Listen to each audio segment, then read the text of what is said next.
A scientist in China claims he genetically modified an embryo, producing the world's first gene-edited baby. Welcome to Plain English, the podcast that goes at the right speed for English language learners. Listen now and read the transcript online at plainenglish.com. Now, here's Jeff, your host for today's episode. You've heard of genetically modified breakfast cereal? Now we might have genetically modified human babies if the claims of Chinese scientist Hu Jinakui turn out to be true. Welcome back to Plain English. I'm Jeff. JR is the producer, and you are listening to the best podcast for learning English through current events. Like always, you can read a transcript of the program on our website. Today's transcript is available at plainenglish.com/110, plainenglish.com/110.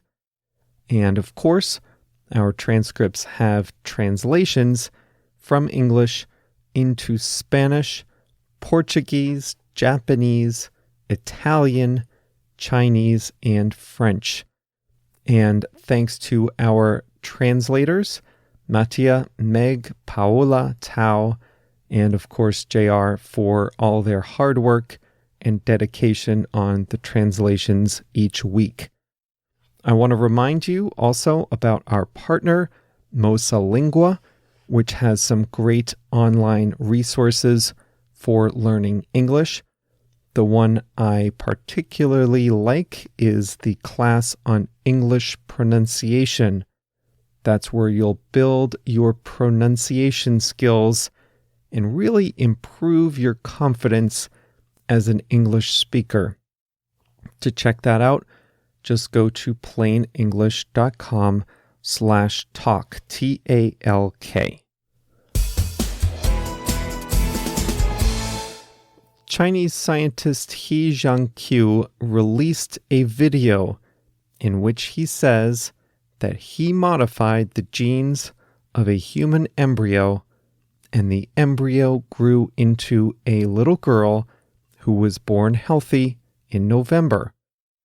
If what he says is true, then this girl would be the first human baby born with modified genes. The announcement has caused a controversy among scientists and ethicists. Our genes, our DNA, are what define us as humans.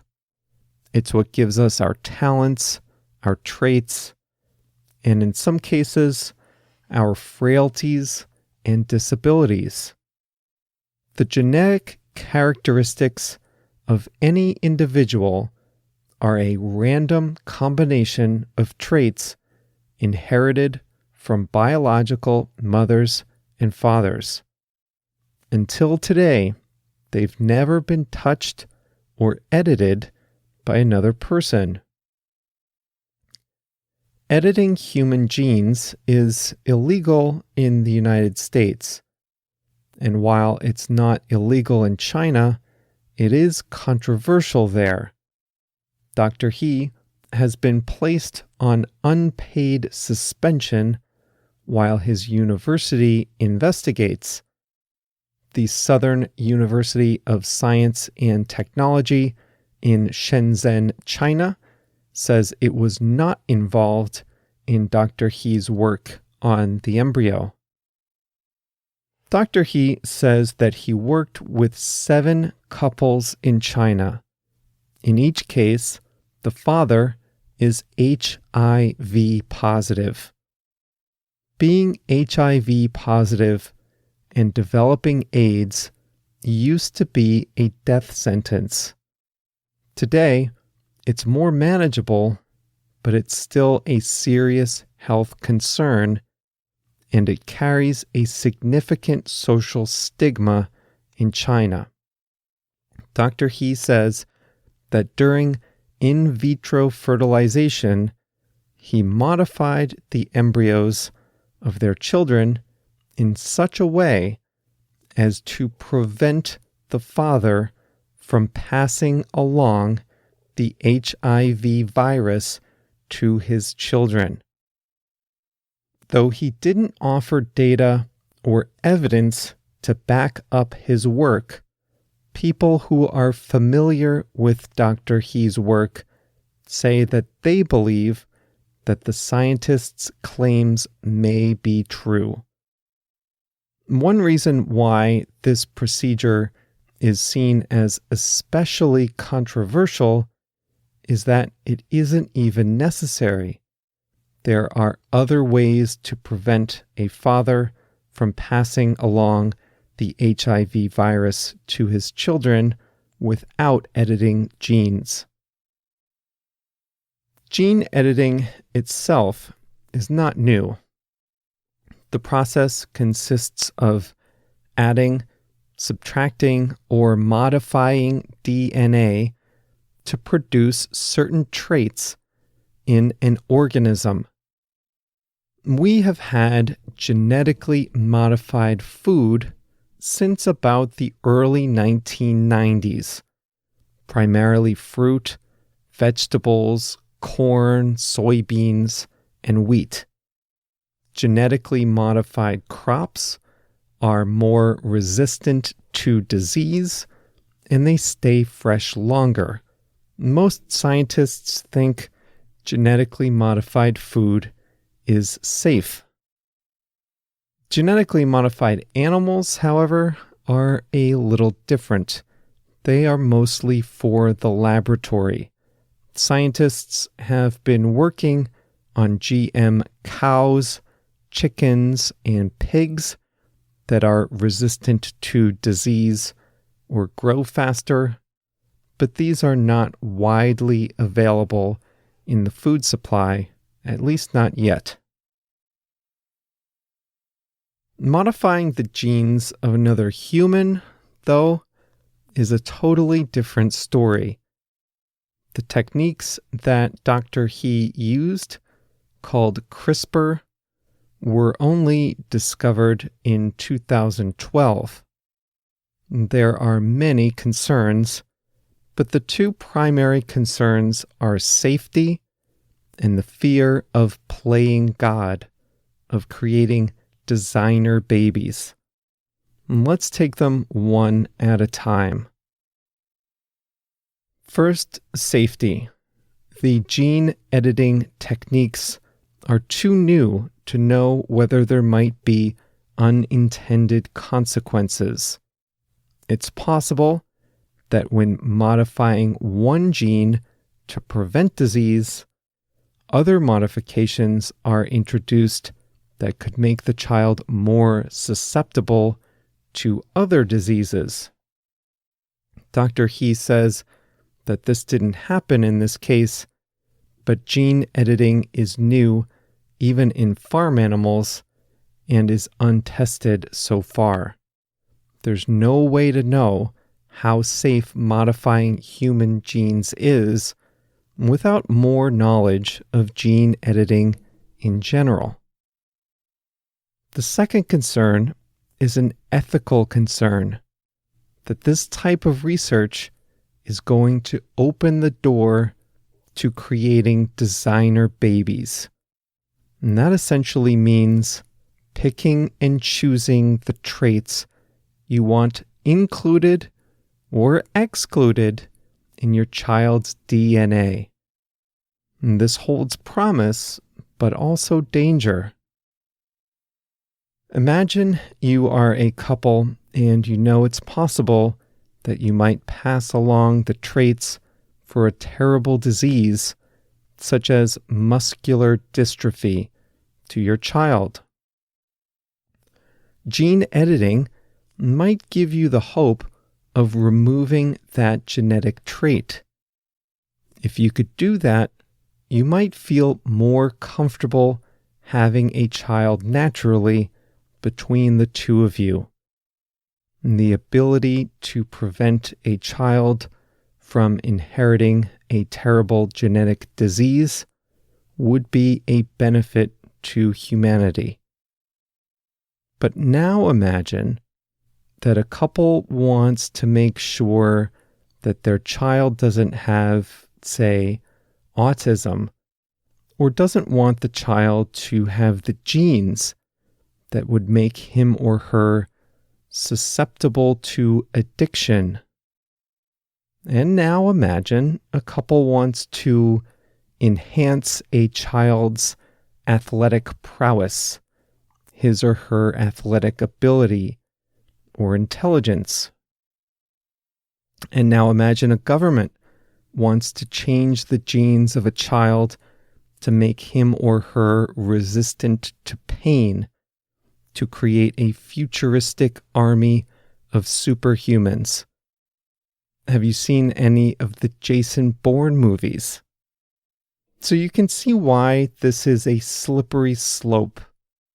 The scenarios I just described are still far away, but they are less far away than they were before Dr. He's announcement. The progress of scientific research in this area meant that we would always get to this moment. The world was always going to have to confront the ethical questions around gene editing. We are just going to have to do it a lot sooner now that the age of genetically modified humans is officially upon us. Time to say hi to a few listeners. Cesar from Santa Fe, Argentina, wrote to say that he's always liked English, but something always seems to get in the way of making big progress. So hopefully listening to plain English is the perfect way for Cesar to make some good progress. I also want to say hi to Jose and Rolando for sending me notes this week. So let's talk about pronunciation real quick. You know, pronunciation is hard because it's the one thing that you don't naturally use too much unless you have a teacher or a conversation partner. At least for me, I find myself reading a lot in Spanish and listening a lot in Spanish to podcasts, TV shows, movies, things like that. But pronunciation is hard to really practice. And one thing I always found was helpful is to actually read out loud. When I was first learning Spanish, I would listen to podcasts with transcripts, and then I would go back and read the transcript from the beginning in my own voice. And that was great because I already knew how to pronounce every word. I had listened to the podcast, after all, and that's something simple and free that you can all do as well, since we publish all our transcripts on the website at plainenglish.com. That's JR's part, by the way, the transcripts. And today's transcript is at plainenglish.com/110, for example. Another great thing you can do to work on your pronunciation is to sign up for Mosa Lingua's pronunciation course. You've heard me talk about Mosa Lingua before. Well, they have this one class that's just for English learners. They don't have it in any other language. And here's what they give you. They tell you the most common pronunciation mistakes that English learners are probably making. You can see if you're making one of these common mistakes. They also give you conversation tips. They let you talk and record yourself.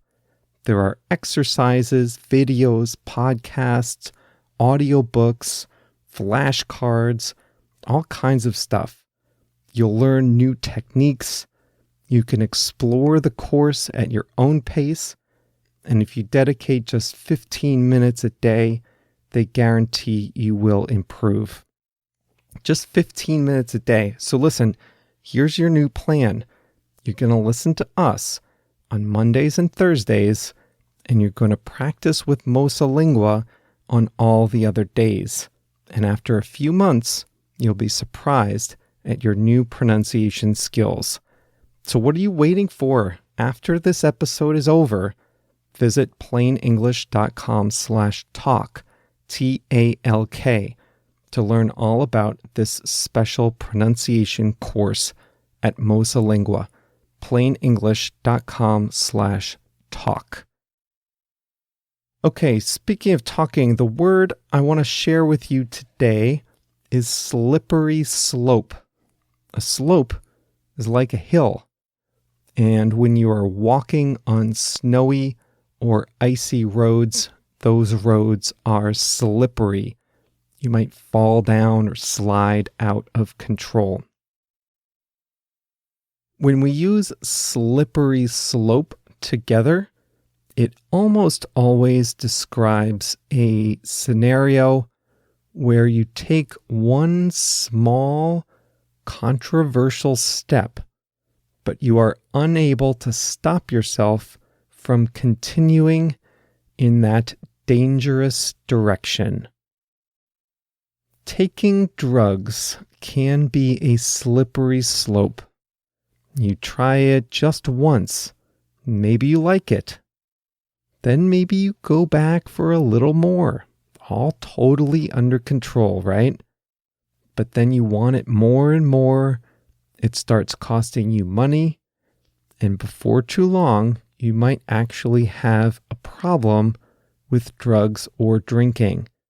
And that doesn't happen to everyone, of course, but it is a slippery slope. The danger is you take that one step and then you can't stop yourself from going farther down and down. It's a slippery slope. Breaking the rules at work can also be a slippery slope, right? You may have seen the news of the head of Nissan and Renault, the car makers, who is now in jail in Japan. He underreported millions and millions of dollars of income to the tax authorities. Now, I don't know all the details for sure, but I'm going to guess that he started doing this just a little bit at a time. And then after several years, he found himself cheating the government out of a lot of money. And once you start cheating in this way, it's a slippery slope, and you could find yourself in real trouble. So now I bet you know how I meant it when I said that gene editing is a slippery slope. It would be a good thing to prevent certain genetic diseases from being passed along to children. But what about genes that make a person more likely, but not certain, to develop a disease? Should that person's genes be edited? What about the genes that parents just find undesirable, like the chance of being overweight? And what about if parents just want their kids to have lighter hair? Should they be able to pick a set of physical and personality traits from a menu on a website before having a child? What would the human experience be like in that case? It's a slippery slope because the technology can't be uninvented. Whatever you think is the right point to stop, there will always be someone else that wants to push the boundaries farther. That's why it's a slippery slope. Okay, I hope you enjoyed the program today. Don't forget about the great pronunciation course from Mosa Lingua, available at plainenglish.com/talk. And if you really like the program and you want to get even more out of your plain English experience, you can join our email list at plainenglish.com/mail. Once you join the list, you'll get extra vocabulary words and links to English articles about the main topic on every episode. But that's only if you're serious about getting better. No point in signing up if you're not really interested in getting better at English. That's plainenglish.com/mail, M-A-I-L. JR and I thank you for being with us once again. We will be back with you on Thursday.